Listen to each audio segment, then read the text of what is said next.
R22 tout le monde, antenne Kadist. Bonsoir, bienvenue à la Fondation Kadist, merci beaucoup d'être venus si nombreux.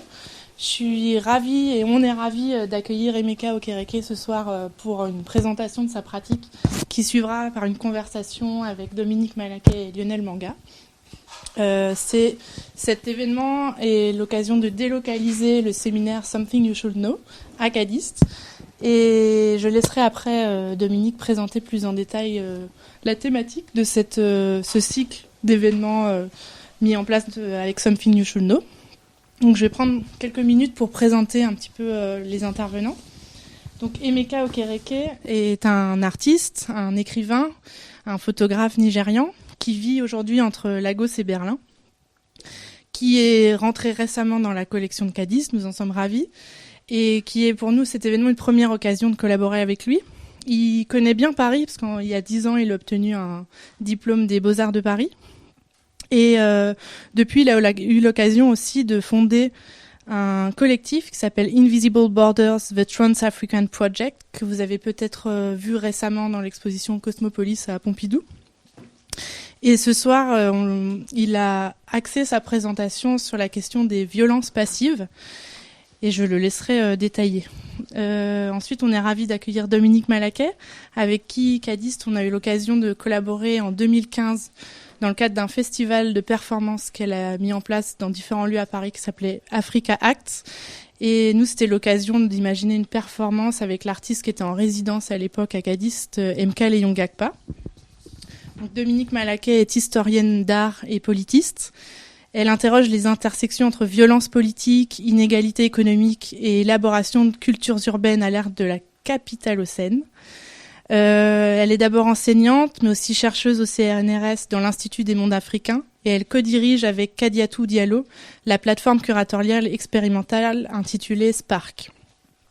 Si je dois dire un petit peu son actualité, elle prépare aujourd'hui une exposition sur la scène de Kinshasa. L'exposition s'intitule Kinshasa Chronique, qui aura lieu en fin d'année au Miam à 7 et l'année prochaine à la Cité de l'Architecture et du Patrimoine à Paris. Je les laisserai après détailler si vous voulez indiquer plus de vos projets. Et je suis aussi ravie d'accueillir Lionel Manga, qui est auteur, écrivain, je voulais dire amoureux de la littérature et orfèvre des mots. L'un de ses premiers essais est L'ivresse du papillon, publié en 2008. Et Lionel Manga est important dans la scène du Cameroun pour avoir introduit la musique hip-hop et le premier concert hip-hop au Cameroun. Également important pour des chroniques qu'il a animées à la radio intitulées Chlorophylle, où il lançait l'alerte sur une crise écologique globale. Et son actualité est un ouvrage, et plus que ça, parce qu'on en discutait avant, ça sera aussi une spatialisation qui s'intitule l'Atlas des tiers, un projet de traduction de l'œuvre de Michel Serres avec François Duconseil, si je ne me trompe pas, sur la question de la part manquante de l'histoire. Est-ce que Lionel et Dominique, vous voulez ajouter quelque chose, ou peut-être que je passe avant tout la parole à Dominique pour présenter le séminaire. Merci beaucoup, Sophie. Merci à tous d'être là. Thank you so much for being here.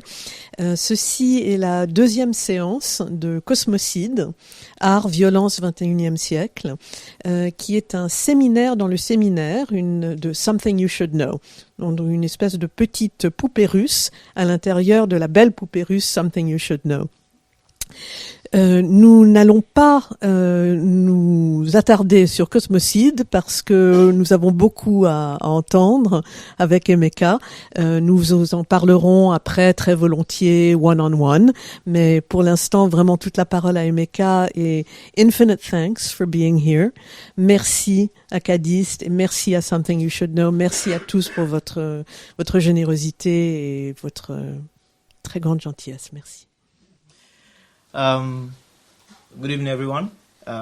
So Sophie just gave me up because I was going to hide that I studied here, so that I won't be asked. But you always do that, we know. So welcome. I will speak in English. It doesn't mean that I don't understand French. It's just that I'm more comfortable with speaking in English and expressing myself in English. First of all, I would like to begin with an act. I'm from Nigeria, and I am Igbo. That's where I come from, the Igbo. The Igbo, it's a tribe or the ethnic group, Igbo. And we usually have something that we do when it has to do with, welcoming someone to your home. There is the breaking of kola nuts. It is a very, very important act of hospitality and communality where I come from. So we have some kola nuts here, and we are going to do exactly that. So, and why for me this is important is because we are here to discuss violence, but I'd rather start from the perspective of hospitality. And of course, as we go on, you understand that I'm going towards how do we regain or come back to the logic of emotion, and of course, and other things that come with it. So I would like to start with this.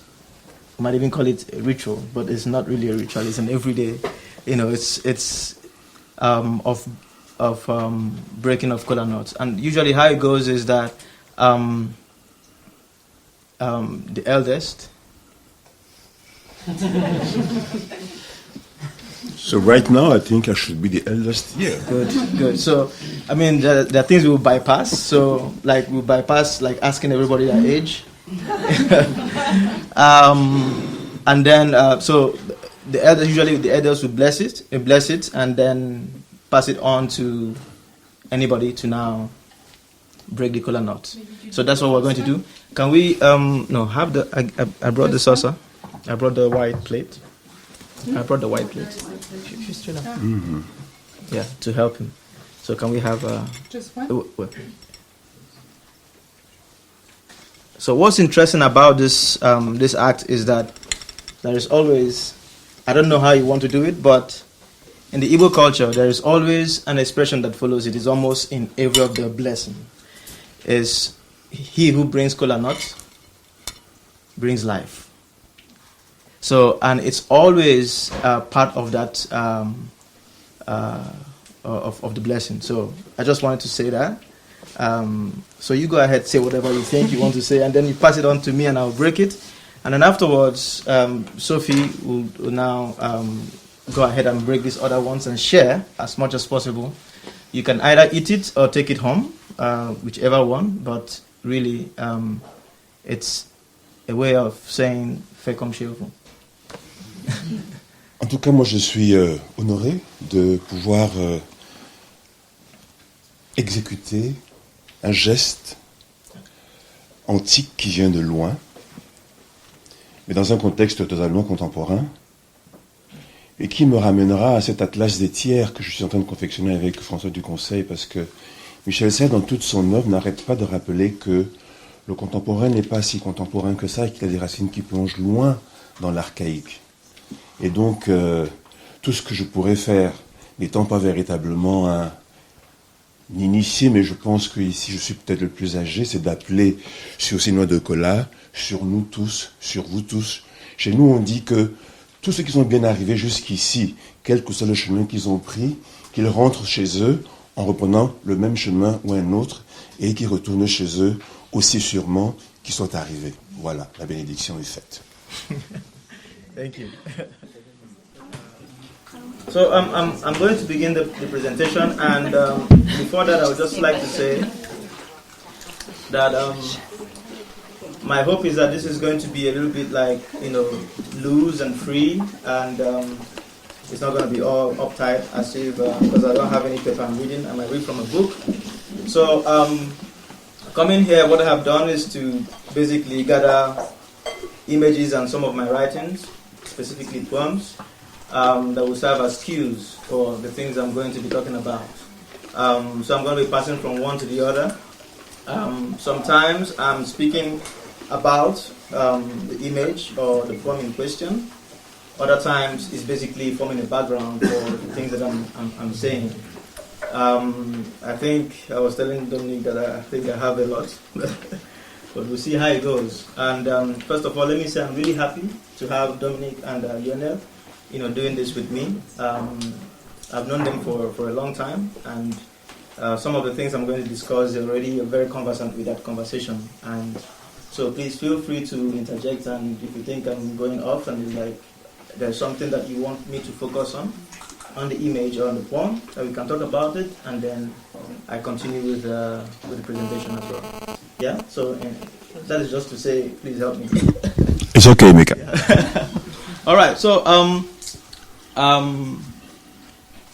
the central theme of my work is that of borders, and I've been dealing with this for a long time, specifically since the second decade of the 21st century, which is like from 2009 to 2010, and much of it has happened around the Invisible Borders Trans-African project, which I'm going to talk about later, which has to do with movement, borders, and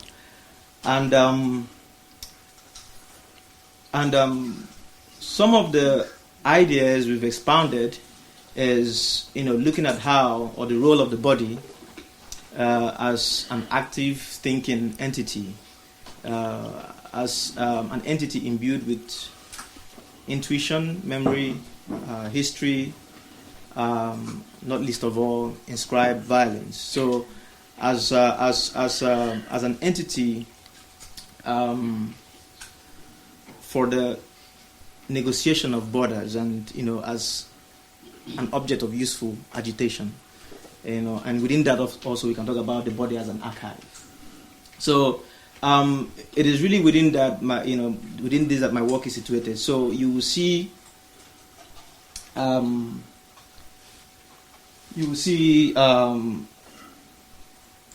most recurrent subject is the body, and it's always present. But there's also the question of the linearity of time, and later I started looking at the linearity of time, starting with the decisive moment. The decisive moment was coined by Cartier-Bresson, the French photographer, and for me, I thought that it is one of those concepts that came straight out of the playbook of Western European thought logic, which is you choose one, and then the rest is negated. So I started thinking about this whole idea of decisive moment. For each decisive moment, there are countless myriad indecisive moment that is just stacked inside it. So photography being a time-based medium itself, I started questioning how can you break the linearity of time? How can you escape the siege of time? Of course, this now goes around to join, thoughts like, thinking like, Walter Di Mignolo talked about how part of that, coloniality is also the colonization of time. Besides, of course, knowledge, culture, and space. So I'm going to talk about this a little bit. So my work has also looked at, very much, breaking this linearity of time. And as a matter of fact, recently I was I was talking to a friend and trying to articulate, the new works I've been doing and how I've been trying to approach this in my personal work, and so that's the email. So I'll read it a little bit.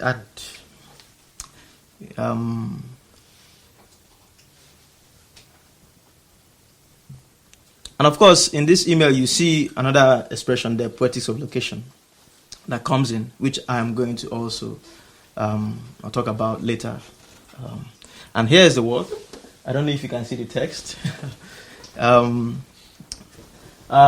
Anton de Comte Square, not so far from Ken Strat, some men preached a different kind of preaching. They spoke and screamed at a time before time. They spoke and screamed of a time before time. It was a cold morning. People passed by as they spoke without stopping by. They spoke into the air, a different kind of speaking. Change your ways, they say, to ears a little too late. In a corner, camera in hand, but without making a picture, I searched for understanding. Tell me to what end all your profoundness, where knowledge is but entertainment. In another square, in another town some minutes away, some men preached a different kind of preaching. The market is always open for the day's sales. This time I made a picture, complicit in the merchandise of appearances. So this is also a way of sort of like questioning also my position with the camera. And this is also something that I'm constantly thinking about. The camera that, over the history of cameras and, as a tool, is an oppressive tool. So what is my position? I'm constantly asking that question. But again, this now flows into how I also consider this time. This time also comes with the question of, where do we go from here, the future? So for me, here in this image, we see, of course, the clocks, bearing different times, and then you have the rail, and you have this young man who could easily be a proletariat because he's a hawker. Actually, he was selling the clocks. So I just went to him and said, "Man, you inspire me." So, and then I told him, "Look, let's do this." And then we walked, So it was really in situ. It wasn't like I had to plan this. It wasn't like Jeff Wall kind of, 3 months. You took advantage of him being around. You took advantage of him being around. Yeah, but the word advantage a bit. Advantage of him being around. Yeah, but it was happening there. It was the rails. It was like this, receding background.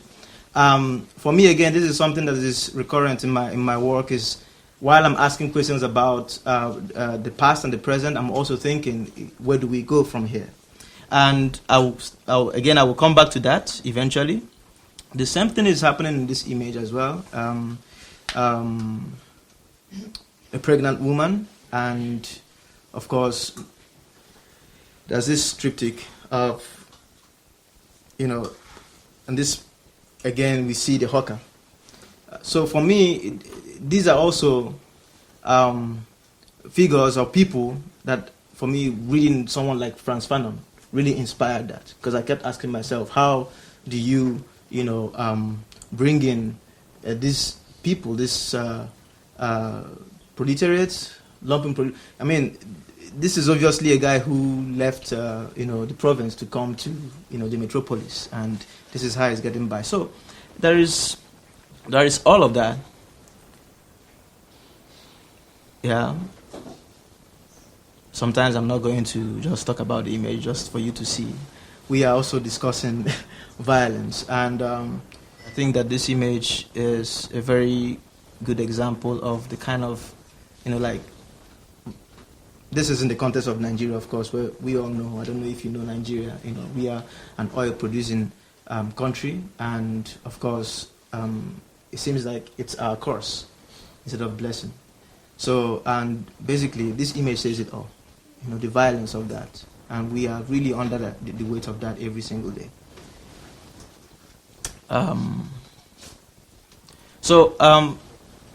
My idea for this presentation is to go into some anecdotes, personal stories of subtle, covert, passive-aggressive violence that I've experienced both, but most importantly in Europe, because I think that it's important to talk about that. I think that well, let me not think too much. Let me keep going. So I'll give you some time to read. I hope you can read from there this time around, because these poems I write them while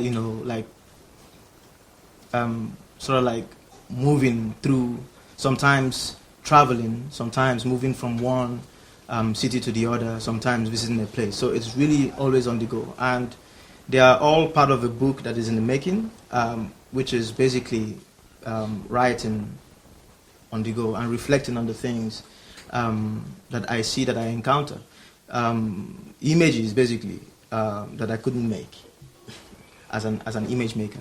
So when I write poems, I'm thinking like an image maker as opposed to a photographer.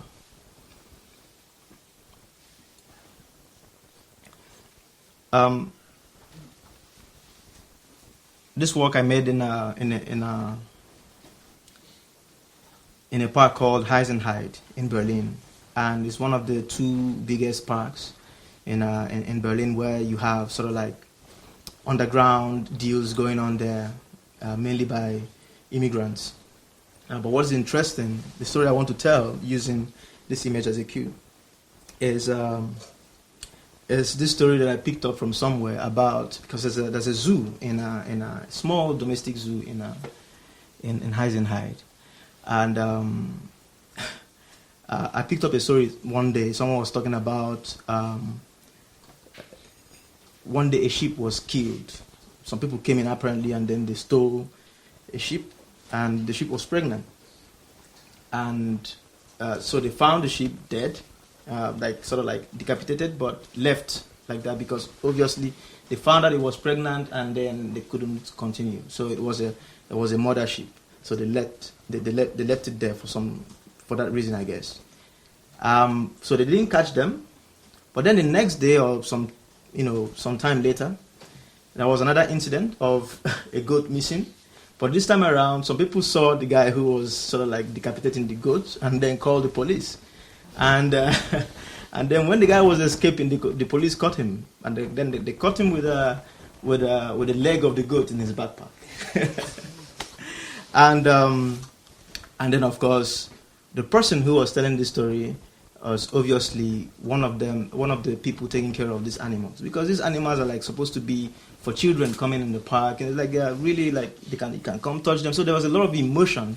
And the person telling me the story said you look at him, he was filled with so much emotion. How could somebody do this? How could people, affect or inflict so much violence on something that is so, harmless and all of that? And then, but what's interesting is that at some point the story now went from that to, and then when the police now caught the guy and they realized that he was Romanian. So for me, at that point, so here I was enjoying a really human, emotional story, and all of a sudden it went to being a migrant, a stereotype. And then so that emotional story was just cut short there. And then we now entered into this, it's now a Romanian, which could also mean that if it was a German, it wouldn't have happened. So we're no longer discussing the emotional logic of the Romanian who did that. We don't even know what kind of Romanian he is. He could be a Romanian with a German passport who's lived in Germany all his life. It could be so many things. But yeah, we're not discussing that anymore. We're now talking about Romanians. And so for me, I think that this way of discussing our differences is actually the violence of in every day. The way we immediately, before we get to the human story. I mean, for me, I was already imagining, the whole, idea of, how we say one man's meat is another man's poison. I don't know but we Nigerians, we use that expression a lot in English. But it's true that we don't speak English anymore. We speak our own kind of English. But we usually say one man's meat is another man's poison. So again, we often say that when we want to differentiate differences, when we say what is real to you could be something else for me. But it doesn't mean that it is. We don't use it in terms of, okay, it is bad or good. It is just basically, it's different. So, and for me, this is a clear case of one man's meat being another man's, precious, pet. But you have a kind of, among the Yoruba, would say deities. Mm-hmm. There is a one with double face. What is his name again? Eligua. Yeah, but we also have it in the Igbo. We have it as Ikenga. The deity of a double-faced deity. Mm-hmm. Yeah. It could be kind of metaphor of that. Mm-hmm. Definitely. Yeah. So yeah. So what's interesting about this story is that we are no longer discussing difference in a really human, level, the emotional level, or to understand where, the emotional logic that, this Romanian is coming with. We are now discussing, the fact that he is an immigrant. And that for me was very disturbing. And every time, this is recurrent, every time you go, there's all of these stereotypes that comes in immediately and cuts everything short. And then we're not discussing that anymore. We're now discussing who is an immigrant and who is not. So, I just wanted to say, to give that. And then move on to this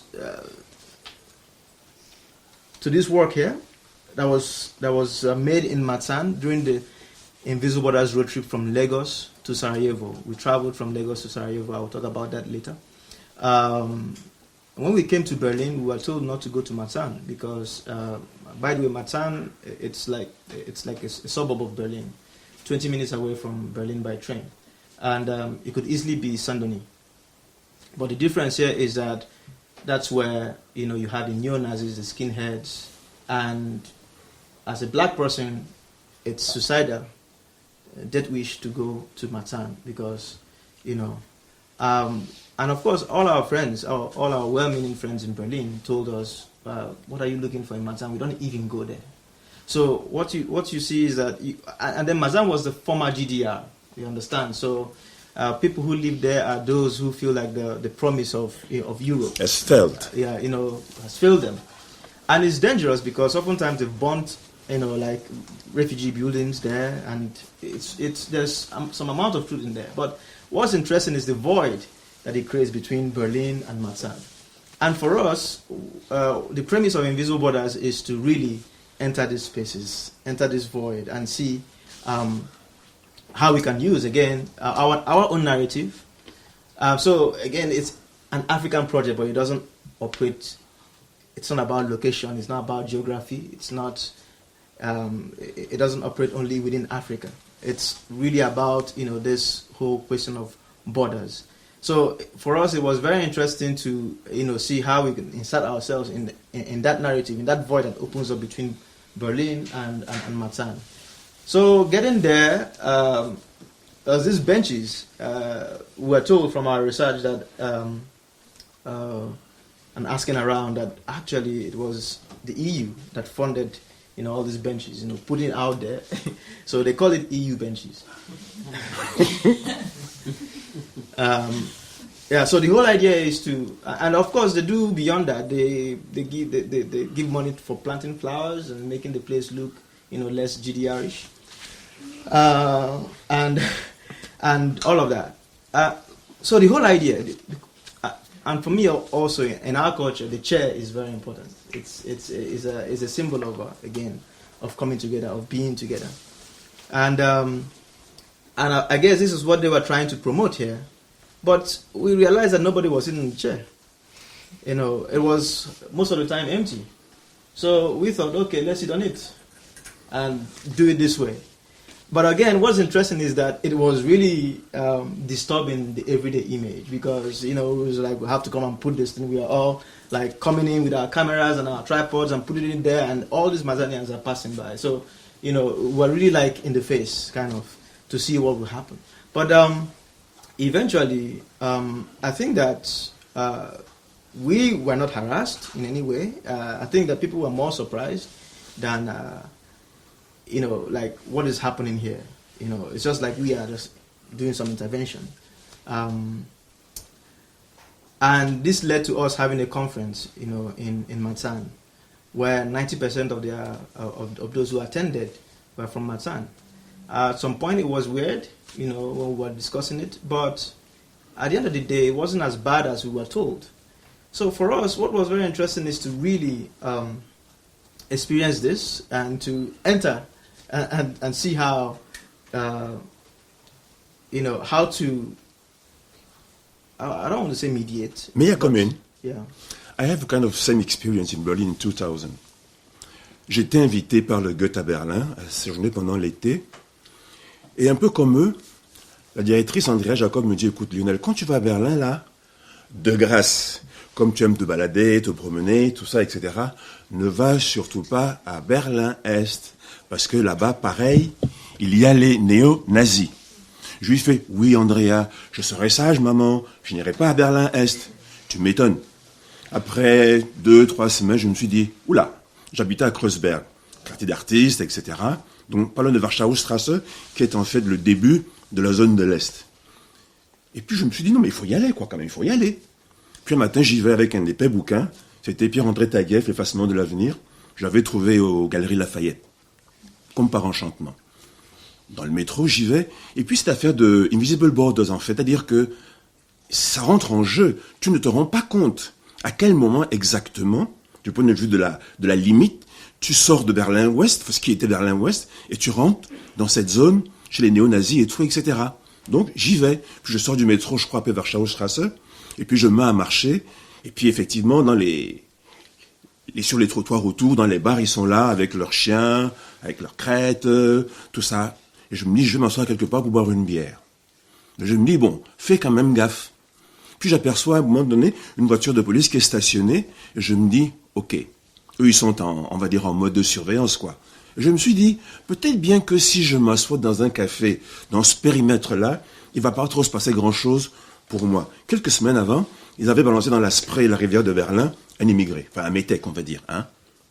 Donc, je repère un café, on va dire à 100-150 mètres de la voiture de police. Je décide d'y entrer. C'était l'été. Il y en a qui sont sur la terrasse, il y en a qui sont dedans. 1, 2, je grimpe, je rentre. Je vais au comptoir, ils sont tous... Tout d'un coup, grand silence.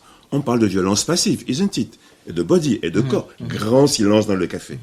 Je me mets au comptoir, grand sourire. Je dis, je voudrais bien une bière. Et puis je suis assis dehors. Puis je suis reparti dehors, attendre ma bière. Et j'ai ouvert mon Pierre-André Taguieff. Puis la bière est venue. La bière est venue, il a posé la bière devant moi. Je l'ai bu pendant à peu près 3/4 d'heure, une demi-heure, 3/4 d'heure. Mais ils étaient tous extrêmement étonnés de voir un métèque sur leur territoire, d'avoir traversé cette frontière invisible que je ne suis pas supposé transgresser. Et pour le coup, effectivement, dans ce que raconte Emeka, on est en plein dans ce rapport avec l'espace et le temps, mais qui sont cernés par des limites qui sont complètement invisibles. On en est conscient et on va se priver d'aller dans un endroit quelque part qui aurait certainement un intérêt aussi, soit on n'en est pas conscient, et puis voilà, on rentre dedans, il peut presque arriver n'importe quoi. J'en étais conscient, mais j'ai quand même pris quelques précautions en me disant, si une voiture de flic pas loin, je suis sûr que là au moins, il m'arrivera pas grand-chose. So this image, for example, again made in Berlin, in Neukölln, and today Neukölln has become, again for me, that space where there's a possible site for, like intersections and, I would say decolonial options, again, because so many things are happening. What's interesting for me in this image, for example, is this, this German hospitality. So what you see here is, on the right, is it the right? We'll say left side on my phone. Is somebody who is arranging, obviously putting out the clothes for somebody who wants to take it, but in the carton there is marked, please arrange this in order. So, so there is this, tension between being accepting and, integrating, and this is really a German thing. So they say to you, you are welcome, but hey, we slap you integration course for 6 months, and this really happened to me, right? Because I live partly in Germany, so my residency permit had, and it's interesting because the next story, it's almost like a paradox. My residence permit has, immediately they slapped and said, I will have to do integration course for 6 months. And what that means is like 700 minutes, which means I have to go to class every day from Monday to, I think to Saturday or Friday. And I have to do about 6 hours every day. And I have to go to that particular teacher, and that teacher have to sign you. I'm like, okay, the whole idea is for me to come and present for my next, residency permit that I speak German. So why are you bothering about how I learn it? But there is a course that you have to go to. But eventually, anyway, I got them to cancel it because I had to prove to them that, my work cannot allow that. So I got them to cancel it. But that is to give you a sense of, that German hospitality where it's like, welcome, but then in order. So then in 2010, I was deported by the Germans back to Nigeria. I was traveling from Paris to Berlin, and so I didn't know, because I lived for a long time with a residency permit in Paris, so I didn't know. So that was my first, Schengen visa after like some 4 years living in Paris. So I didn't know how to read this Schengen visa, like all the 60 days in 60. You understand if you take Schengen visa. You never understand that stuff. But anyway, this lady took my passport and was like, okay, we'll go to check. She went, she counted the stamp in, stamp out for and I thought I still had some days because in the date it was like, okay. But apparently my going in and coming out, I have overstayed 90 days, in 160 days of a visa. So she came back to me and said, but visa has expired by 8 days. I'm like, no, it's expired by 8 days. And I thought it was a joke. And before I knew it, I ended up they put me in a place and they took me to the judge. And before I knew it, I was at the deportation camp. And I spent 3 days at the deportation camp. But what's interesting is, they put me on handcuffs and everything, and I got to the judge and I said, like, the first thing I asked her was like, why am I on handcuffs? They told me it's for my own protection. I'm like, I've not given you the cliche of the angry black man, so why are you putting me in handcuffs? Of course, she ordered them to remove the handcuffs. But anyway, they took me to this place. What was interesting is that people I met there, I met, men, because I think we're in the men's section. I didn't see women. I met men, from different parts of the non-Western world, mostly, the African continent, from Liberia, Morocco, Ivory Coast, Cameroon. And there was this man who was really, like comfortable in this place. He already knew his way around. They would play tennis and everything. So we got talking. For me, I was like really thinking, my goodness, I can't be here. This is not. But some people were like, oh, okay. I asked him, it's like, look, I've been traveling in Europe for the past 20 years without papers. And then I'm here. I said, how long have you been here? He says, like, I've been here for 2 weeks. I was like, okay, so what's up? What's happening with your... He says, well, my lawyer is dealing with this. So are you not eager to leave? He said, no, I want to be here. I said, but why? Because I'm tired. I'm tired of moving around. So this now becomes a place of respite for him. Deportation camp. How bad can that be? But then I said to him, but what about if you just say, you want to go back? Let them deport you and you go back to your family. They say, go back to what? What am I going to tell them after 20 years? So basically what you have there is somebody whose 20 years is in parentheses, like as if it never happened. And there is no way for him to move away from that. So going back is like discounting all that 20 years because he has to go and explain to the family what he's been doing for the past 20 years. And I think for me that is really, really violent. This whole idea of making somebody illegal. How do you make somebody illegal? But the violence is also, Emeka, about what families, in Africa are expecting from those who are traveling. Because they expect them, usually, to be like, to go back like golden boys or golden girls, This story, you could get so many aspects of, even in my country. Yeah, but what's interesting is that let's not discount the fact that what makes these people move from where they are is so that they can find a better life. Mm-hmm. And I don't think that's a crime.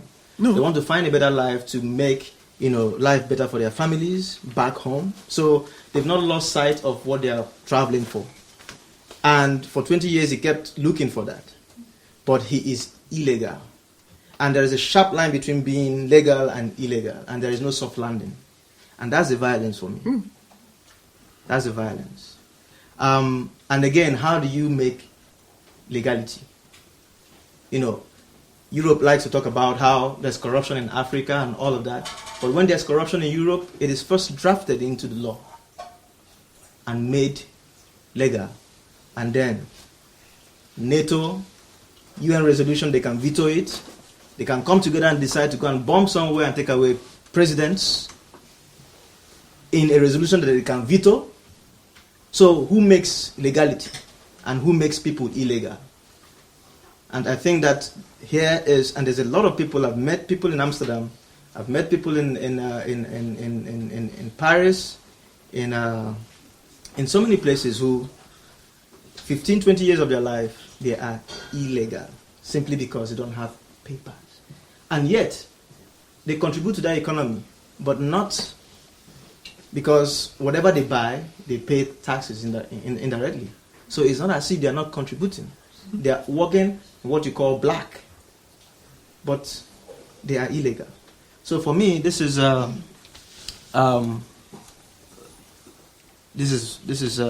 very violent. Well, this is maybe a comic relief.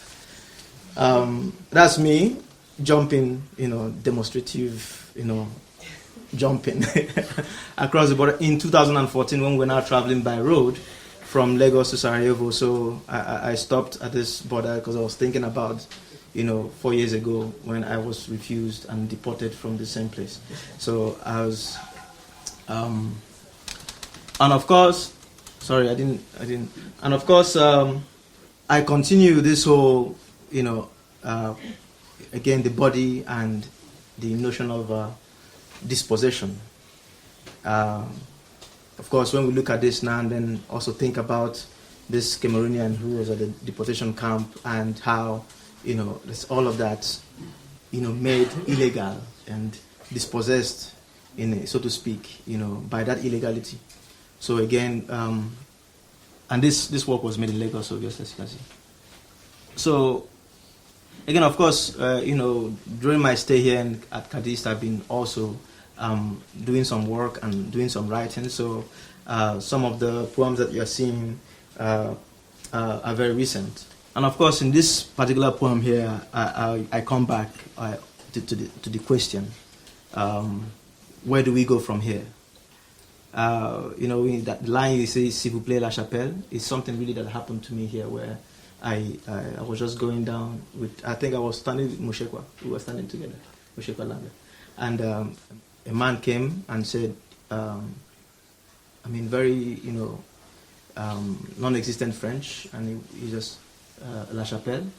And I remembered what I was told here when we were having a conversation, that a lot of them come and then they ask for La Chapelle, not knowing that it's actually a metro stop, but it's a place of respite. It's where some of them have traveled for long, we don't know, but they had a small backpack, we don't know what is inside it. He could have traveled from from maybe Italy or even all the way from Africa, but he's going to La Chapelle, and you know how La Chapelle is. It's like a place they come together and then begin to look for a life from there. So, so this poem sort of references that. And for me, I'm always returning to this whole question of the Paris under Paris. There's a Paris of the postcards, and there's a Paris of Jaurès, Stalingrad, La Chapelle, and they've always been there for a long time. Even when I was here studying, there's that Paris. And so for me, in my poems, I'm sort of also putting these two together in a way. So there's the Paris that we know of postcards. I remember living in Cité des Arts and Pont Marie. You have all those in front. You have all this, even in Montmartre here, you have all these people painting in a really beautiful picture of her. And what's also even sometimes deploring is that people who sell the small Eiffel Towers here in Montmartre and the souvenirs. The souvenirs are people who cannot really subscribe to that idea of Paris. They go back to La Chapelle, they go back to the places where that Paris is not real for them at all. So in my work, in my poems, I'm always trying to set this, to this two kinds of Paris or two kinds of Bordeaux or two kinds of Amsterdam with each other, against each other, or. So for me, photographing a place like Barbès and Chateau Rouge, and for me I feel like these are places, like I've said before, and I was saying to Dominique earlier on, that I think that some things that we are discussing in terms of, like post-racial conversation, post-colonial conversation, is already happening there.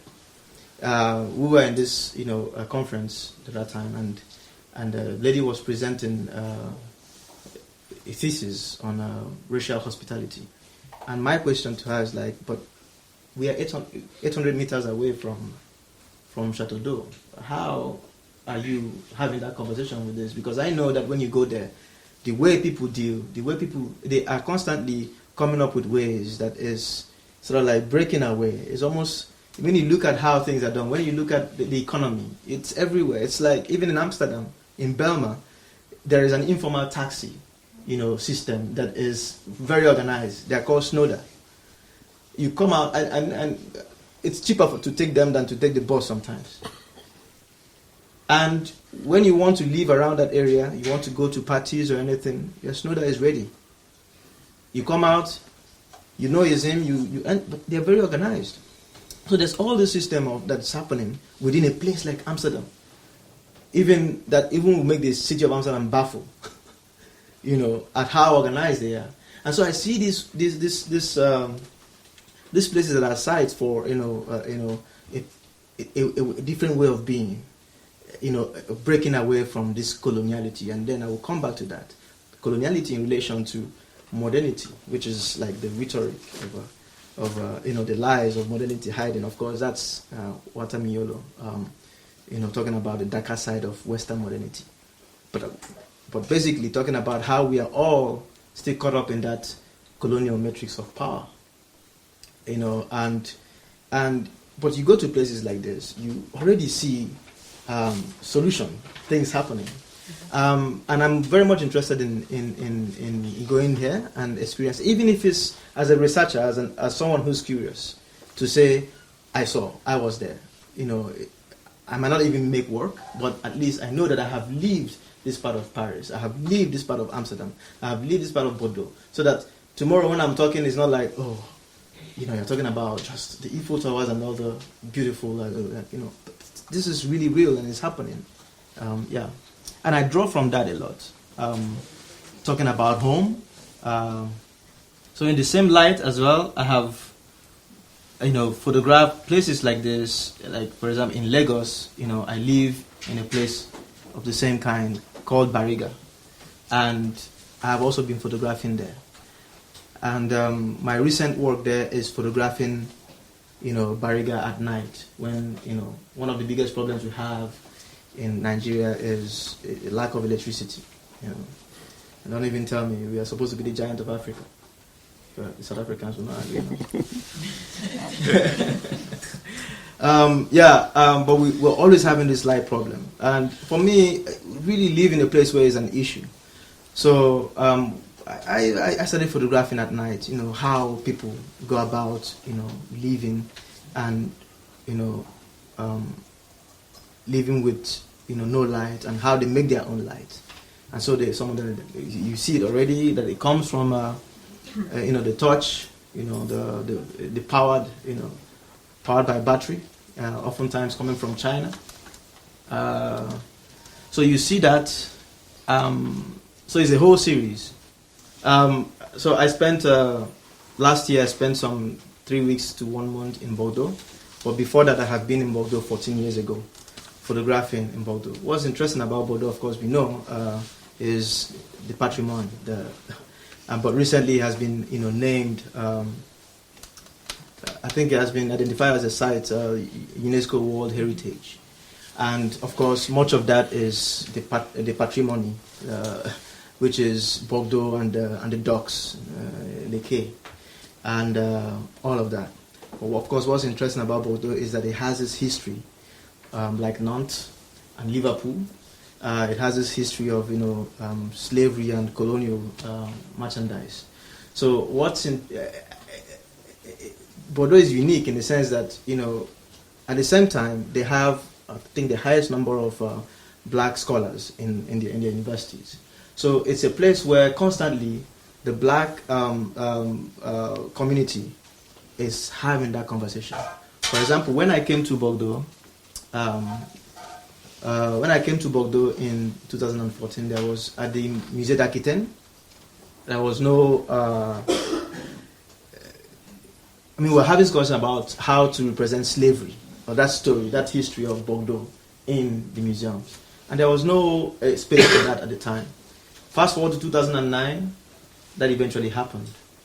And of course, it was pushed by some of these people I've been photographing. This is Sheikh So, a poet, a musician, and he is really in front, alongside other people as well, in front of that conversation, pushing and making sure that that happens. Of course, this is Perrine, a dancer, part of that as well. But what is interesting about Bordeaux and the salle now, the salle d'esclavage, that eventually was put up, is that I think this is the first text you see as you're entering.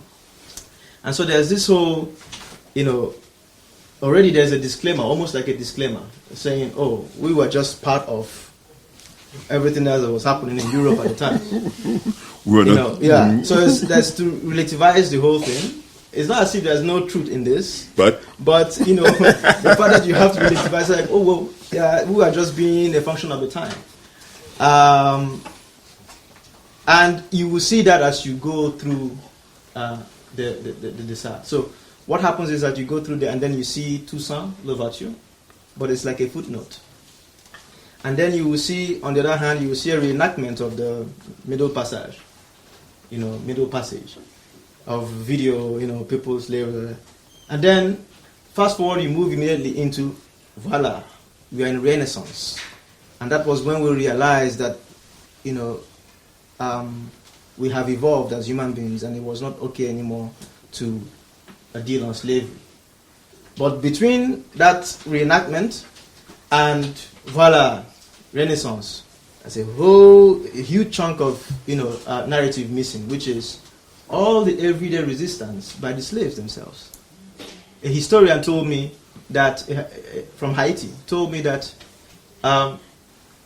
that acts of resistance has followed every act of violence like the shadow follows the sun. That's how he put it. We didn't get any sense of that.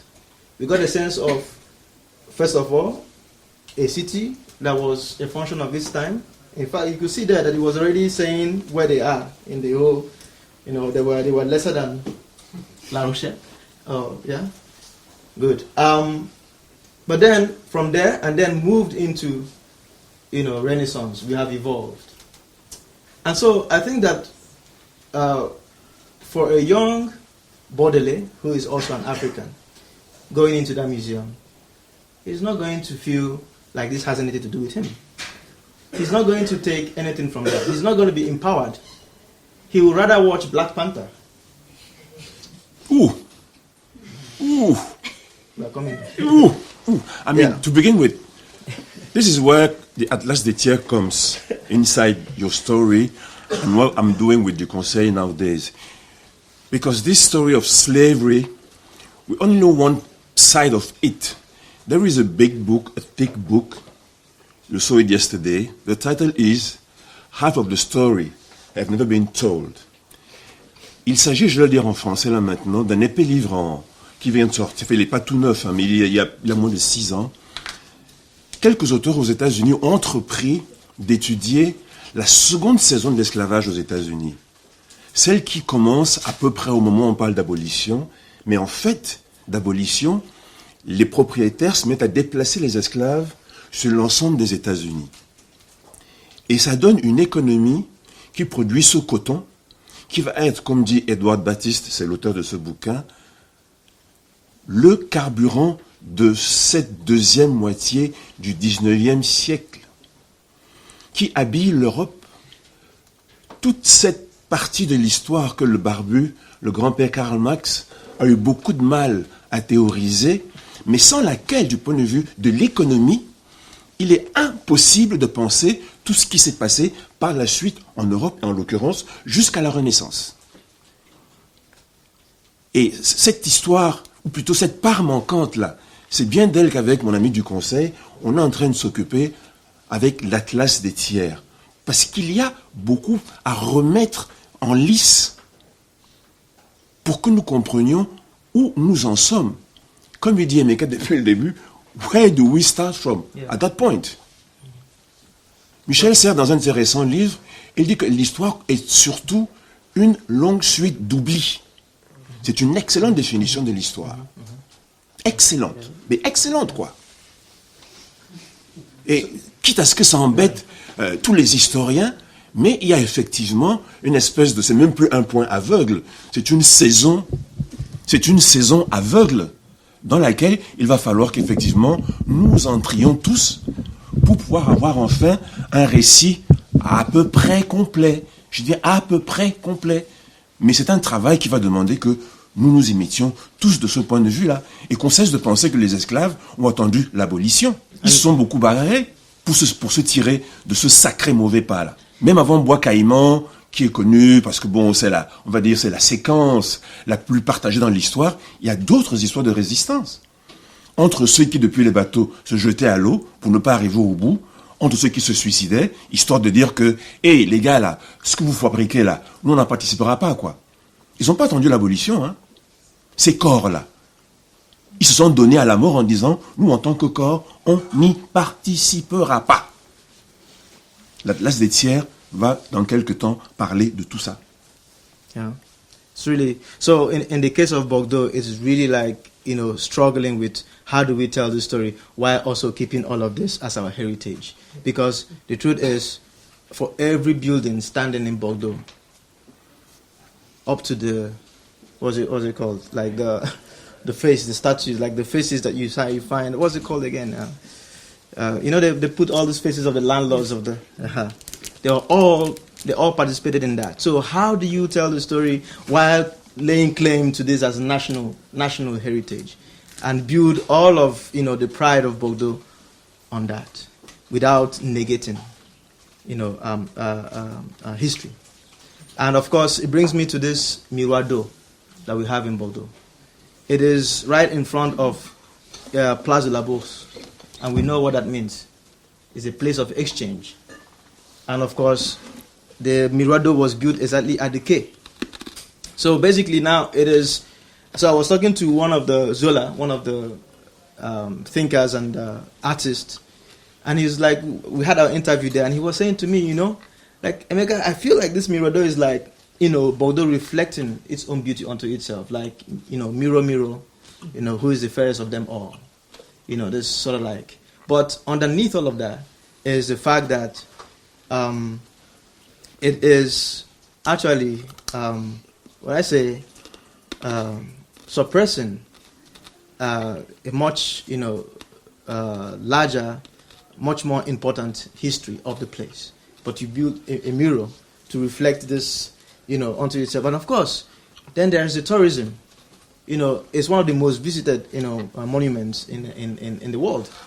And so you have all these people also. Then you have also a different kind of merchandise of the body happening there, but that is attached to capitalism. Again, I didn't mention in the beginning of my presentation, I think that what went wrong with the world is when, we put human relationships at the expense of capital. That is the only thing that is wrong with the world. By the time we begin to reclaim human relationship and put it on its place, then we'll move forward. Everything is stuck in that. Race is an excuse for that. Everything is stuck in the fact that if you go to San Francisco, you see that. Mission District, people are being like thrown away. All the six-figure, tech people are coming in to buy everything. And, these people are losing that, their what is it, Cartier, to these people who, are coming in with the six figures. So they don't care. You see a lot of people on the street in San Francisco, in a place where there's so much money, so much, wealth, yet, a lot of homeless people on the street. And we can say the same almost for Paris here, with La Chapelle and everything. So it is, first of all, capital, has to now come back secondary again, and human relationship be at the forefront. And now, talking about that, I come to this Fondation Louis Vuitton building here that was just built in a place that was like cutting through a whole expanse of nature. On the side of it is the Jardin d'Acclimatation. And what's interesting is that I'm reading this book here by T.J. Demos called Against the Anthropocene, Visual Culture and Environment today. But what's interesting is he's coming in from the perspective of visual culture, which is more or less what this fondation and this building is supposed to stand for. But again, I think there was just one sentence there. He just said, perhaps the Anthropocene is now best described as the age of corporate activities. So at the end of the day, the people who are having the most and the loudest argument about climate change, about solving the problem of the world, are the ones who are going to make profit from it. And you see the exhibition that is now taking place there, you get a sense of that, because half of the work is talking about climate change and natural disaster, as if they are trying to buy some conscience or to absolve themselves from that. So I think that places like this we should think of in terms of the everyday violence to our everyday lives, and things like this. And so far, yesterday morning I bought the paper Le Monde. There was a huge article in Le Monde saying that we are not just going to get out of the oil era. It is still to be there for long. And there are some figures about transportation, of petrol, how do you say petrochemical in English? That's just growing, It's about growth. So oil is still there for a long time. And they say in the paper that we should maybe forget about the COP21 resolutions. Mm-hmm. This is how and where we are getting, into the kind of, what was worth doing the COP21? This is like a GIF that I made from watching the documentary of the actual Black Panthers. And this was like a part that I found very interesting. And it was talking about, of course, Huey and, free Huey and all of that. And of course, you see that for me, it's like this free Huey is blinking and all that. But again, it's for me to allude to the precariousness of that dream, as just blinking. At the end of the day, we know also, the fate he suffered. At the end of the day, he wasn't really, the person to look up to anymore for that, for that dream of the Black Panthers. He suffered a lot. He went to prison. He came up, but he was so popular, and he carried all of that. And so for me, I think that this, for me, best, represent the precariousness of this whole, fad and everything around the black is beautiful and all of that, and creating movement, of which one of them today is the Black Panther. That I have written about and talked about again how it is a function of that coloniality, which is again, I don't want to spend so much time on that, but it is very clear and obvious that the only thing that is coming out of that and beautiful to an extent is that for the first time we are seeing a lot of black bodies in a mainstream blockbuster movie filmed, and the camera was on them for a long time. Now that's a big change. If we know, for people like us who come from this level, all we watch is Hollywood, that's a huge change. And I think that is, what people are misplacing and thinking that's all of a sudden a revolution. So much that one of the soundtracks is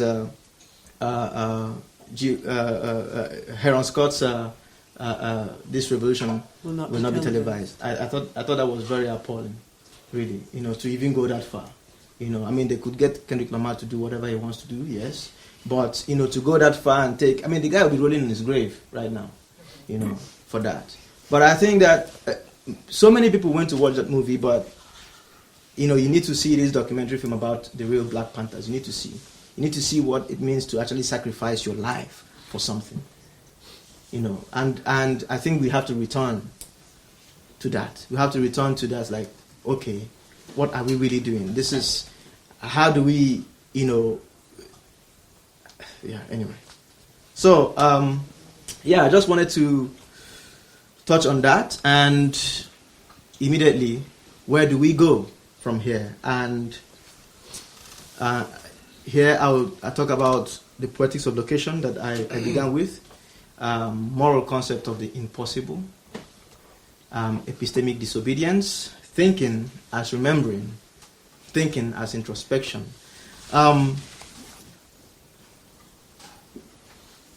Poetics of location for me, I think I want to refer to Edward Glissant with poetics of relation, but I think that beyond that there is also, an extension of that is the poetics of location. That is to say, it is shifting from the Western hegemony, and it is going to other places, and there are several centers and peripheries, and it is actually tangible.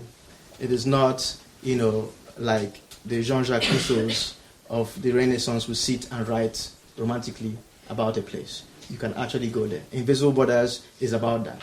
Is you go and you think from where you are. And of course, I will show you.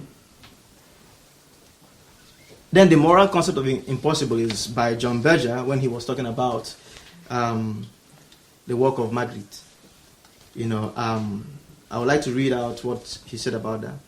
Nevertheless, he refused to retreat from the present as it is lived, by way of a cult or either aesthetics or personality.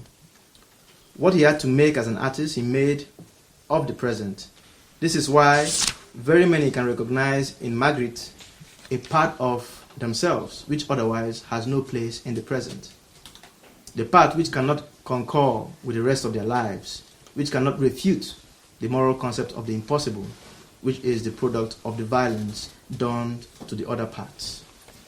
So basically, the way I understand this moral concept of the impossible is you hold on to that impossibility. That is how you cross over. That is how you cross or you break away from that colonial force field that we are all still in, to hold on to this moral concept of the impossible. And I think that is, and of course, to push that is to push beyond that boundary of coloniality. And of course, it's Walter Di Mignolo who, in his idea of, talking about epistemic disobedience, the poetics of location, collapse in the distance that is oftentimes a myth. The distance between Africa and Europe is an artificial distance. I'm not saying that there is not, that we cannot engage it, but oftentimes, for example, the drowning in the ocean, the dying in the desert, but what we forget is that there's an actual road. You don't need a 4x4 to drive from Lagos to Sarajevo. There's an actual road. So the only thing is that there are people who are manning the borders and deciding who comes in and who doesn't come in. So while we are all commodifying or sort of like really consuming this narrative of people dying in the sea and the likes of Highway, we're making work out of it, we should also understand that it's actually a constructed narrative, that it is sustained, it has become an economy as well. So it's important for us to think about these distances and how they are, sometimes artificial and a myth, and reinforced by all these whole ideas of borders. I just want to put one word about that in French. There is a book, il y a un livre qui a été écrit par Peter Sloterdijk, Parler de cristal, voyage à l'intérieur du capitalisme planétaire, dans lequel il explique effectivement, pour mettre de l'eau à ce que Emeka dit, la Terre a été transformée en ensemble de sites, que des sites qui permettent à la marchandise et à l'argent de circuler, mais absolument pas aux corps humains, etc. Et cette manière construite de transformer des lieux géographiques en sites, a absorbé ce qu'il appelle, et j'adore cette expression, la dignité des distances. C'est-à-dire que les distances en tant que réalité géographique et terrestre ont fini par disparaître complètement du point de vue du capitalisme et n'être plus que des espèces de couloirs. Et en fait, d'un point de vue global, Lagos et Paris, ou Amsterdam et Yaoundé, seraient comme deux chambres dans une même maison avec un couloir qui les sépare, ainsi de suite. Mais ce qui est cette possibilité-là, qu'on puisse passer d'une pièce à une autre, séparée par un couloir juste, en ramenant la Terre à une espèce d'énorme maison comme ça là, c'est ce qu'aujourd'hui, les dispositifs ou les dispositions qui existent ne nous permettent pas, alors que de fait, il y a un certain article 13 de la Charte des droits de l'homme qui dit que chaque être humain a le droit d'aller et de venir où il veut. Mais comment se fait-il qu'on ait laissé les États, nations, on va ajouter, mettre sous cloche l'article 13 de la Charte? Je me demande si l'on fait un vendredi 13, on peut rigoler dessus. Mais l'article 13, comment se fait-il qu'on ait laissé les États-nations mettre sous cloche cet article-là? Alors que de fait, le propre de l'homme, c'est pas juste le rire, c'est même pas le rire du tout. En fait, le propre de l'homme, il y en a presque plus. Puisqu'on sait que les outils, par exemple, on pensait que c'était nous les premiers. On sait maintenant que c'est peut-être des grands singes qui ont été les premiers des outils. Donc le propre de l'homme n'existe même plus. Mais s'il en avait un jamais de propre de l'homme, ce serait certainement de se déplacer. Nous sommes des homo mobilis depuis le début et nous le serons toujours. Que la sédentarité ait débouché sur les villes, les frontières, etc., il y a là une énorme aberration. Et ce que Emeka dit de la poétique des lieux, effectivement, devrait nous engager à plus d'activisme pour qu'on récupère une souveraineté qui nous est propre, celle de l'article 13, conféré par la Charte des droits de l'homme, signée à San Francisco en décembre 45, le 10 décembre 48, et qui dit que tout être humain a le droit de changer de pays. Yeah, right, yeah. So, this is our next road trip, beginning in August. And as you can see, there's the I am where I think, translated into 4 languages there.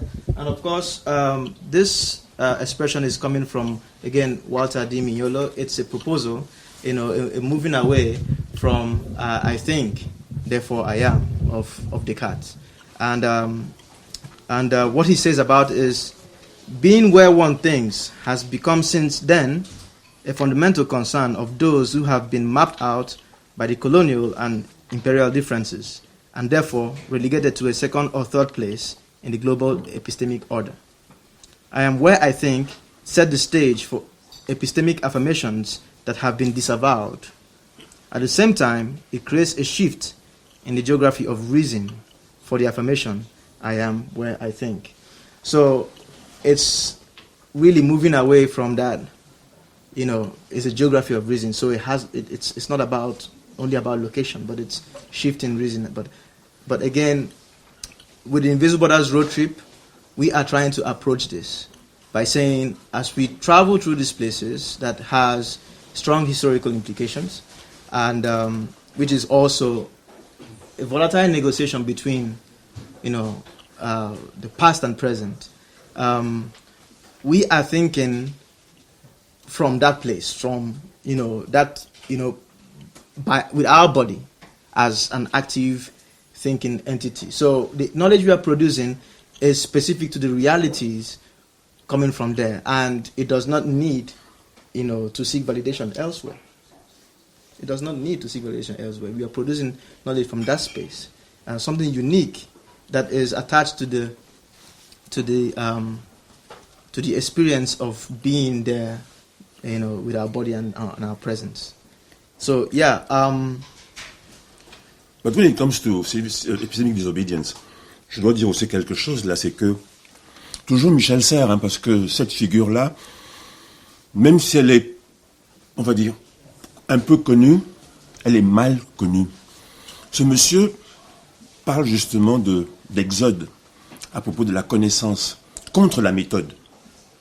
Il dit Exodus, not méthode. Et il propose même d'ailleurs, il n'envisage pas que la connaissance soit un voyage, le même qu'ils font à travers l'encyclopédie des sciences et en traversant toutes les frontières qui existent et qui créent ce que Kochia appelle le spécialisme. En l'occurrence, comment veut-on que le biologiste ou l'économiste aujourd'hui, pourquoi d'ailleurs l'économiste parle d'équilibre et demande aux États d'avoir des comptes équilibrés, de régler les déficits, de vendre la SNCF? C'est quoi l'équilibre du point de vue de la thermodynamique? C'est juste la mort, c'est-à-dire qu'il ne se passe plus rien, il n'y a plus de mouvement.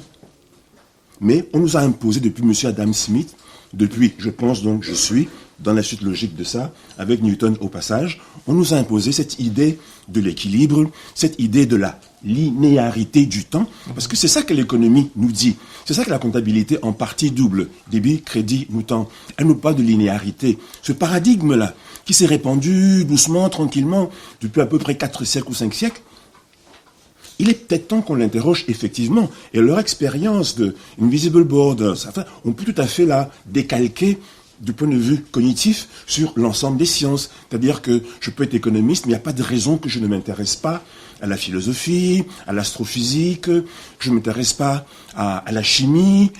Il y a eu, il y a quelques jours, j'ai vu dans le monde un congrès sur l'asymétrie, organisé à Nice, sur l'asymétrie dans le monde du vivant. Et il se trouve que l'asymétrie n'existe pas simplement dans le monde du vivant.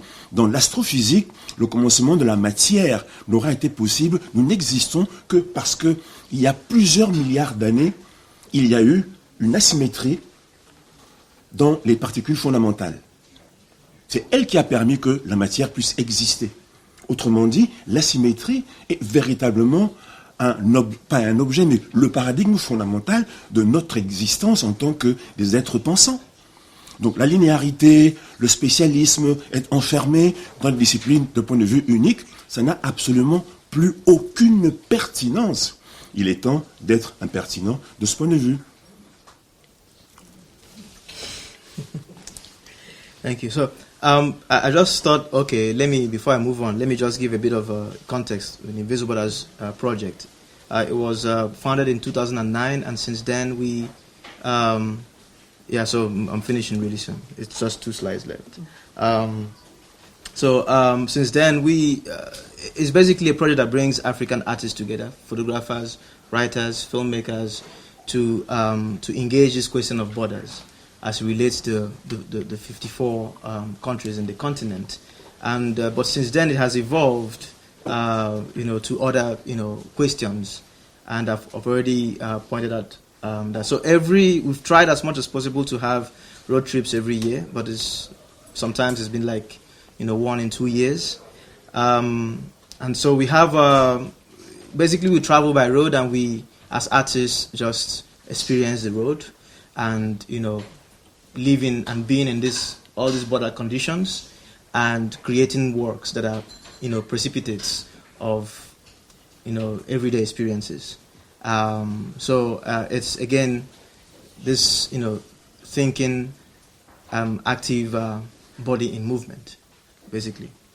So I'm about to end, and this is a poem that I wrote thinking about my daughter. But of course, it is written from it was written from a place of moving around and being. You can see that I was on the move, thinking about moving, thinking about the question of moving around and then being able to come back to my daughter at every point in time that I leave. That I have to come back, and knowing that I can be stuck somewhere and that coming back will not happen, or that. So it's always the anxiety of moving around and having somewhere that you attach your love or your heart. Or your heart. Yeah, let me put it that way. Of course, this affects what you see as home, and even makes it more complex. But you carry that with you. So I have written many poems, to this effect. And where I'm going to with this is again this whole idea of the emotion, the logic of emotion, or this. But also, I think what follows is the science of intuition, like like Mantia Diawara would say, the science of intuition. All of this that that is oftentimes negated when we are thinking about art or the intellect. I think that for me they are very, very real in the way I create, in the way I think about all this tension around borders and the violence. And finally, I come to this word, ihunanya. It's one word, but it's actually a sentence. It means love in my language, the Igbo language, ihunanya. But what it also means is to see in the eye. So in French, it would be regarder dans les yeux. And in English, it would be to regard, which is the opposite of disregard. Yeah? And oftentimes I feel like we, sometimes, in our differences, we sometimes come to a place of beginning from a place of disregard. And the way I understand love is that you have to, regard, you have to look in the eyes, you have to appreciate the humanity in a human being. You might not like the person. There is first of all the person before there is Lionel. There's a person as a human being, and then there's Lionel.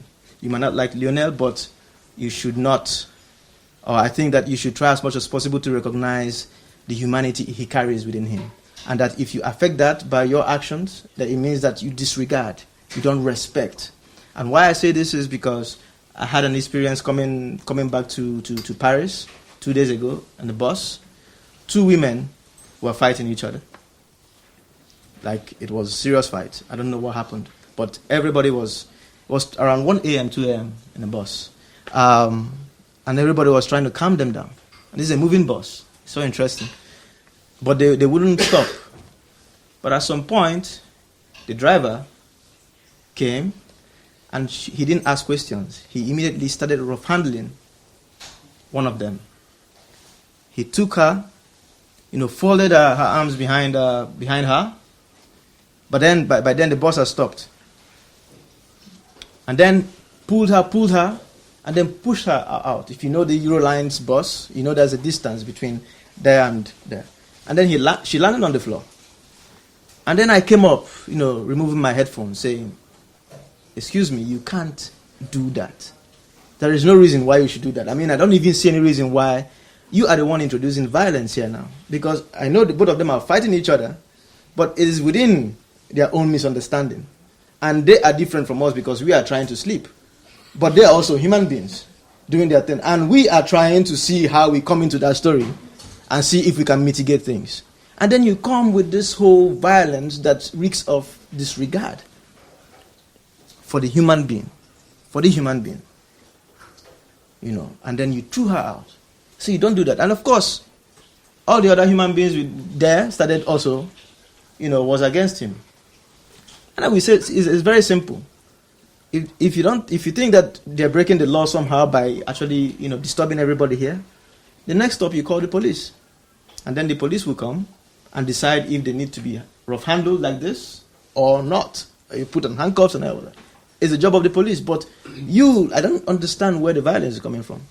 But the thing is, eventually, a woman who spoke French, German, and English in the bus said, "Oh,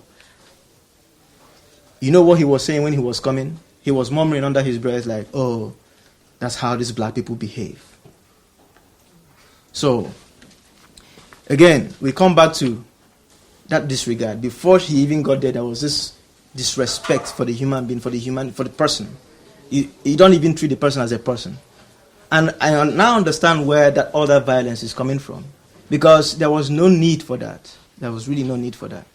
2 people fighting, all you could do is just say, "Hey, stop fighting." But I think that there was already a prejudice that, that has to do with race and blackness and whiteness and all of that. And the truth is that I guess he was the only one really overtly showing that kind of racism, because everyone there were French there, everybody, like there was a Moroccan there, everybody came in to mitigate that situation. But it didn't happen. It didn't stop. Anyway, the story was that we got to the next stop, And then he called the police, and the police came, took these two people away in the middle of nowhere, 2 a.m., and then we continued the journey. But for me, I thought there was something that was missing in that. I thought that is this, first of all, this disregard for the humanity in a human being. You know, that I thought that was the case, and that was why he had that way of treating that lady like she was trash. Even trash, you don't throw it that way. When you throw your trash, you throw it carefully so that it falls into somewhere. But the way he threw that lady, it was worse than a trash. So, on that note, I end. Thank you very much for listening.